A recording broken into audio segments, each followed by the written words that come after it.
तो भाई वो 2026 वर्ल्ड कप फाइनल जैसा भी खत्म हुआ है and Spain are the champions of the world for the second time.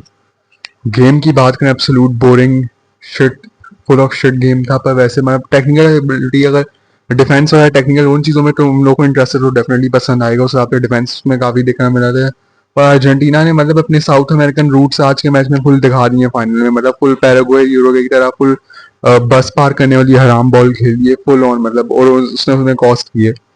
एक तो हराम बॉल खेली भी, वो भी बगैर कोई लीड के, बगैर किसी लीड के नील नील करके हराम बॉल खेली, आखिर में जाकर अर्जेंटीना को वही चीज कॉस्ट की। और गेम की अगर बात करें, गेम में ब्रॉन्ज फाइनल वो साइडमैन चैरिटी मैच इतना एंटरटेनिंग फुल ऑन वो लग रहा था, बाकी ये वाला बिल्कुल शिट फेस्ट था। ये वाला फाइनल में बोरिंग एज फक था। ऑल टू टेक्निकल एबिलिटीज बहुत, इसमें डिफेंस हमें फुल अर्जेंटीना का डिफेंस और एमिलियानो मार्टिनेज की परफॉर्मेंस इस मैच में एब्सोल्युटली सुपर्ब एलीट परफॉर्मेंस थी मार्टिनेज की, एमी मार्टिनेज की डेब्यू की परफॉर्मेंस इस वर्ल्ड कप में। और अर्जेंटीना का डिफेंस भी बहुत एलीट था, पर अर्जेंटीना ने मतलब बिल्कुल प्रेस कुछ किया नहीं।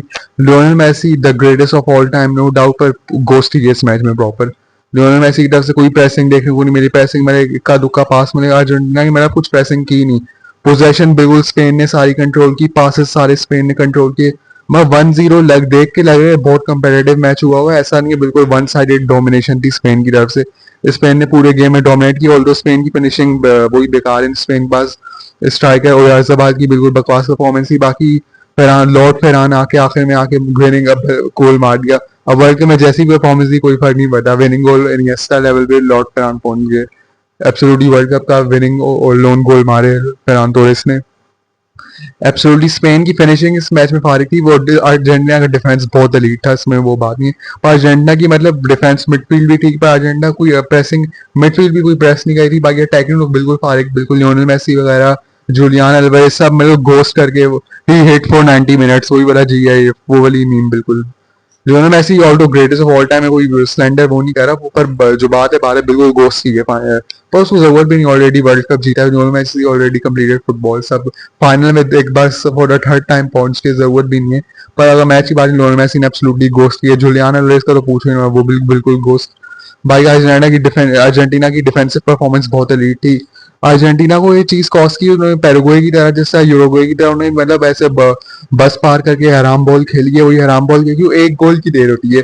आप ऐसे क्रूशल मैचेस में, नॉकआउट मैचेस में वो और फाइनल लिटरल फाइनल में ऐसी हराम बॉल नहीं खेल सकते आप। मैं डिफेंडिंग आपको बहुत सारे फाइनल है, वो तो दोनों टीम्स को लीड रखनी नहीं चाहिए, पर प्रेस भी करना चाहिए।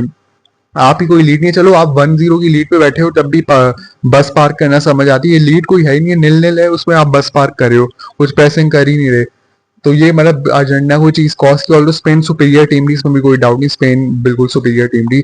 जैसे स्पेन वर्सेस फ्रांस में मैं देखा था, स्पेन ने फ्रांस को मतलब जो मैं स्कोर लाइन्स की बात नहीं कर रहा, जो मैच देखने आंखों से देखने वाला वो 90 मिनट्स तक देखे, स्पेन ने फ्रांस को आउट क्लास किया था। लेकिन लेकिन जो फाइनल है इसमें तो स्पेन ने मतलब बिल्कुल ही आउट क्लास हो, बिल्कुल वन साइडेड गेम था, डोमिनेट किया था। स्पेन की कोई फिनिशिंग बेकार थी। बाकी स्पेन ने मतलब जैसा चांसेस क्रिएट किए, बिल्कुल अर्जेंटीना का डिफेंस बहुत एलीट था, उसमें कोई डाउट नहीं है। बाकी एंजो फर्नांडिस को रेड कार्ड पे भेज दिया था, अर्जेंटीना 10 मैन डाउन हो गई थी, उसके बाद ये अर्जेंटीना को डिसएडवांटेज उस चीज का था। लेकिन उसके बावजूद अर्जेंटीना ने मतलब डिफेंड करके काफी देर तक रखा, आखिर में जाके लॉर्ड फर्नांड ने गोल मार के वही इनिएस्टा लेवल की परफॉर्मेंस हुई अचीव कर ली है स्पेन के लिए for the second world cup. Argentina को इसमें प्रेसिंग इस मैच में लाजमी नहीं चाहिए। लियोनेल मेसी ने मतलब कोई अटैकिंग कोई जैसे एंजो फर्नांडिस वगैरह कोई वो प्रेस करने की कोशिश नहीं कर रहे थे। सब मैक एलिस्टर सब मतलब वो अटैकिंग अर्जेंटीना के अटैक ने पूरा गोस्ट किया मैच में, बिल्कुल वो हराम बॉल वाली स्ट्रेटेजी लेके वही आए हुए थे, वो चीज उन्होंने कॉस्ट किया अर्जेंटीना को ये चीज। और आयरनी की बात है, स्कोलोनी तो वो कोच है, उसने खुद वो कहा हुआ है क्या कहते हैं कि बस पार करना है, जो इस टाइप का बिल्कुल प्रेस ही ना करना है, इसको मतलब स्ट्रेटेजी के खिलाफ है। वो स्टेटमेंट जारी की थी वो इस पे। बाकी इंग्लैंड की परफॉर्मेंस में उन्होंने बस पार कर दी थी, आज उसने खुद वो काम करके बस पार किए, प्रेस ही नहीं किया। वो खुद ही बोला बस पार नहीं करनी चाहिए, क्या कहते हैं प्रेस करना चाहिए, कि उसमें काउंटर अटैक का डर होता है प्रेस में, पर वो बहुत मिनिमम होता है, ज्यादातर आपको प्रेस करना चाहिए। आज वो भी अपनी एडवाइस फुल ऑन वो उसने यू टर्न लेके बिल्कुल हराम बॉल वही वाली बगाए हुई अर्जेंटीना ने प्रेस ही नहीं किया, कुछ नहीं किया, सेम हो गया। पेरादेस की में तो बाकी पेरादेस तो लगे कोई यूरोगेन या पैरागोइन या अर्जेंटीना की गेम में घुस गए, मतलब एब्सोल्युटली वही फुल जानवरों की तरह चढ़ रहे, वो कह रहे पेरादेस को रेड कार्ड बनता भी था उन चीजों पे, स्पेशली एंड में। एंजो फर्नांडिस को चलो उसको भी थोड़ा बहुत रेड कार्ड, थोड़ा उसका मतलब काइंड ऑफ थोड़ा ज्यादा मतलब स्ट्रिक्ट हो गया, वैसे ऐसा सच बनता नहीं था। पर फिर भी बाकी अर्जेंटीना ने गंदा तो खेले, बिल्कुल फुल फाउल्स के साथ फुल ऑन गंदा खेले। और मतलब वही मैं वही तो बोल रहा हूँ, इसका फ्रांस पैराग्वे नहीं उसी टाइप का फाइनल था, फ्रांस पैराग्वे था, वहां पे पेनल्टी से एम्बापे ने कर दिया, यहाँ पे लॉर्ड फेरान ने गोल मार के वो निको विलियम्स ने पहले शॉट मारा, उसे मिल गया, निको विलियम्स को भी 7 असिस्ट मिल गया फ्री का, और लॉर्ड फेरान ने गोल मारा। भाई फुल फाइनल मतलब बोरिंग एस वक्त था उसकी मैं बात करूं, पर all the world cup final है, बोरिंग और दुनिया का सबसे बोरिंग गेम भी होता, अभी पूरी दुनिया देखी है वर्ल्ड कप फाइनल्स की, प्रेस्टीज जो जाती नहीं वो ऑब्वियसली पूरी रात बंदा जाग के मैं पूरी एंड तक फुल ऑन देखा है, वो सब देखेंगे क्योंकि जितना बोरिंग हो, और ब्रॉन्ज फाइनल भले जितना भी इंटरटेनिंग हो उसकी इंपॉर्टेंस वही रहेगी, थर्ड प्लेस में कौन इंटरेस्ट होगा उसमें। तो ये इसका कुछ वर्ल्ड कप का सीन था। बाकी इसमें मैं फर्दर बात करूं, लियोनेल मेसी मेरे हिसाब से मुझे लग रहा है रिटायरमेंट ही लेगा मेरे हिसाब से, ऑल दो क्यों कंटिन्यू करने के लिए सब कुछ अचीव कर लिए, थर्ड कंसेक्यूटिव फाइनल में पहुंचना। बाकी रॉड्री को गोल्डन बॉल मिली है, वो काइंड ऑफ थोड़ा मेरे हिसाब से डिफेंसिव एबिलिटी की बात करें, रॉड्री डिफेंस के लिहाज से तो बिल्कुल डिजर्व करता था, पर वैसे बात में काइंड ऑफ थोड़ा अनडिजर्व कह सकते हैं काइंड ऑफ। लियोनेल मेसी का मैं कह सकता हूँ गोल्डन बॉल थर्ड मिलनी चाहिए थी। असिस्ट वगैरह देखें, जिस तरह गोल्स और असिस्ट वगैरह लियोनेल मेसी के देखें, पर मेरे हिसाब से पर रॉड्री का भी फाइनल में जिस परफॉर्मेंस और वर्ल्ड कप जीतना वो भी थोड़ा मैटर करता है चीज काम से। रॉड्री मतलब डिफेंसिव एबिलिटी के अगर एस्पेक्ट से देखें तो रॉड्री गोल्डन बॉल डिजर्व करते हैं बिल्कुल, लेकिन अगर ओवरऑल उसका देखें असिस्ट के मामले में और चीजों के मामले में Lionel Messi golden ball deserve करता था थर्ड मेरे हिसाब से। और यूनाई साइमन को गोल्डन ग्लव मिले, वो भी एब्सोल्युटली डिजर्व है, पूरे वर्ल्ड कप में सिर्फ एक गोल दिया था, मतलब एब्सोल्युटली ऑल दो एक गोल के अलावा बाकी क्लीन शीट्स थी। Unai Simon golden glove absolute deserve था। पोको बार्सी को young player of the tournament मिला, और किलियन एम्बापे ने सेकंड गोल्डन बूट जीत लिया मतलब वर्ल्ड कप का। एब्सोल्युटली उसने थर्ड प्लेस में मतलब किलियन एम्बापे ने अपना काम पूरा कर दिया था। थर्ड प्लेस मैच अब मतलब फुल ऑन ब्रॉन्ज फाइनल, तो स्टैट पैडिंग के लिए सबने फुल अपने स्टैट पैडिंग किए। एम्बापे के मतलब थर्ड प्लेस ब्रॉन्ज फाइनल ने मजे करा दिए, वर्ल्ड कप को ऑल टाइम टॉप स्कोरर भी बना दिया और गोल्डन बूट भी सेकंड कंफर्म करा दिया। तो एम्बापे के लिए मतलब ब्रॉन्ज फाइनल एब्सोल्युटली बेस्ट था, इवन हारने के बावजूद भी एम्बापे की ईद चांदनी हो गई थी ब्रॉन्ज फाइनल में, world cup all time top scorer और सेकंड गोल्डन बूट। बाकी रोनाल्डो पोर्टुगल और रोनाल्डो फैंस भी अब बेहतर फील कर रहे होंगे, कम से कम वर्ल्ड चैंपियन स्पेन से बाहर हुए हैं, वो भी 1-0 से।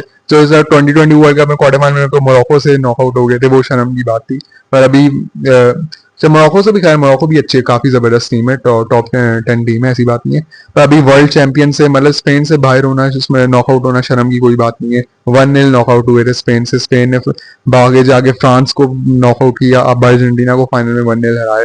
तो पोर्टुगल का 1-0 हारना अब पोर्टुगल को ज्यादा बुरा नहीं लगेगा ऑब्वियसली। और वैसे भी इस 2022 मोरक्को ने स्पेन को, बेल्जियम को, इन सबको बाहर किया था, तो पोर्टुगल को भी बाहर होगी, तो ऐसा जितना हुई उसमें भी शर्म की बात नहीं है। तो अभी तो चलो वर्ल्ड चैंपियन से नॉकआउट हुए 2026 वर्ल्ड कप में, बाकी पोर्टुगल को फिर भी मेरे हिसाब से काफी बेटर, पोर्टुगल मेरे हिसाब से डेफिनेटली वर्ल्ड कप में टीम जिस तरह पोर्टुगल की थी ऑन पेपर, एंड तो अगर वो मतलब उनकी जैसे स्ट्रेटेजी वो प्रॉपर अगर वो सही होती, क्रिस्टियानो रोनाल्डो या तो क्या कहते हैं गोंकालो रामोस को ज्यादा अगर चांस देता, उस हिसाब से भी कह सकते हैं, पर और भी काफी सारे फैक्टर्स आ जाते हैं।